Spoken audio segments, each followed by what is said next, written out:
And it's 8:47. Our next guest here to join us to talk about this ride in Calgary-Buffalo as we are downtown on the road in between Bankers Hall and TD in a +15 is Ceci from the NDP. Good to see you. Thanks for joining us. Hey, thanks very much for inviting me. Quick answer here. We kind of know your story. You've been around a while. Why did you get into public service, though, back in the beginning, even alderman days? Sure. Before the alderman days, actually, I was working for the City of Calgary as a community developer and social worker in the east end of Calgary. And Ralph Klein became the premier in the early 90s. And I saw the cuts that were coming through as a result of the austerity plans for that Klein government. And it really negatively affected the clients I was working with, people, most vulnerable, people in poverty. And I thought then that's not the right thing to do. If I ever had a chance, I would do things differently. So I ran for City Council with the intent to make life better for people in East Calgary. Let's talk about your role as Finance Minister the last 3.5 years. So one thing I see critics talking a lot about, had you shown a little bit more restraint, you might be able to get a little more support in the fact that everybody was tightening their belts. It didn't look like the provincial government was, though. Sure. With all due respect, those critics are ideologically conservative in their fiscal approaches. We brought in David Dodge, the former Bank of Canada governor, and he said, your province is going into a recession, Alberta, like a lot of other provinces. The best thing you can do is lean on government investment to keep people working, to keep companies employed, and to make sure Albertans are set up for when the recovery comes around. So we did that. We did not have an austerity budget, as you know, and those critics malign us for. But Saskatchewan's a really good living example of austerity budgets and where their economy is now. They've lost people, they've lost investment, and they have not recovered their GDP to the extent that Alberta bounced back in 2017. Joe, what's key about this riding downtown? What makes it different and what makes it so important, and what are you focusing on? Well, really key is the fact that this is the lifeblood of Alberta in many respects. The second largest number of head offices are in Calgary, Toronto being the first largest number of head offices in Canada. And we saw what the 2013 flood did to this province and this city. It closed it down for a week.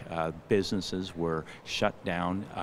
The economy was flat, and we regressed a little bit as a result in terms of our GDP that year as a result of the flood. So what I'm doing is, and what our party is doing, is saying yes, we are going to protect downtown Calgary from floods in the future by leaning on the Springbank Reservoir #1 in terms of getting that built, and also looking upstream of the Bow to make sure there's off-stream reservoirs there to protect downtown Calgary, where the other parties, particularly the UCP, are flip-flopping on it.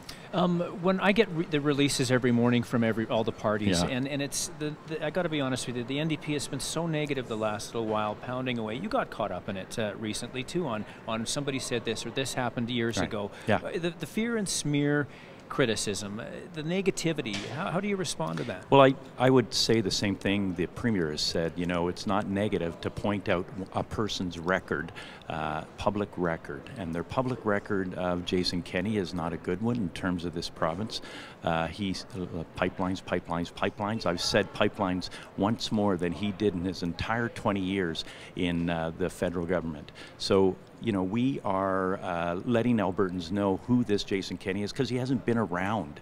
He hasn't been part of Alberta politics. He's been part of the national scene and not concerned and interested in Alberta. But back to your name coming up and getting caught in it. Right. An opportunity to respond now?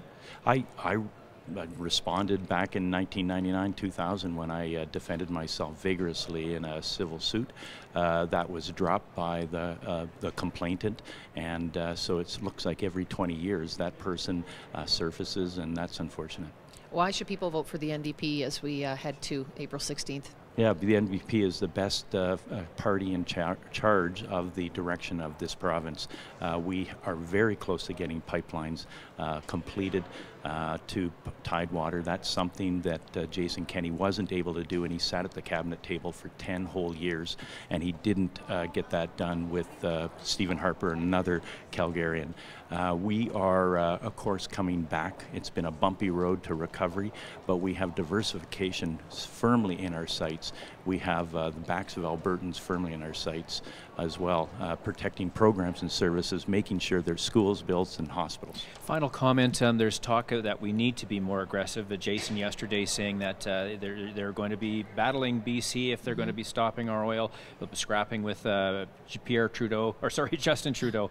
I go back a while. Yeah. But your view on being more aggressive in defending Alberta's rights? Yeah, he sounds like he's talking about the firewall document, and that is not something I don't think Canadians want. Canadians want this confederation to work.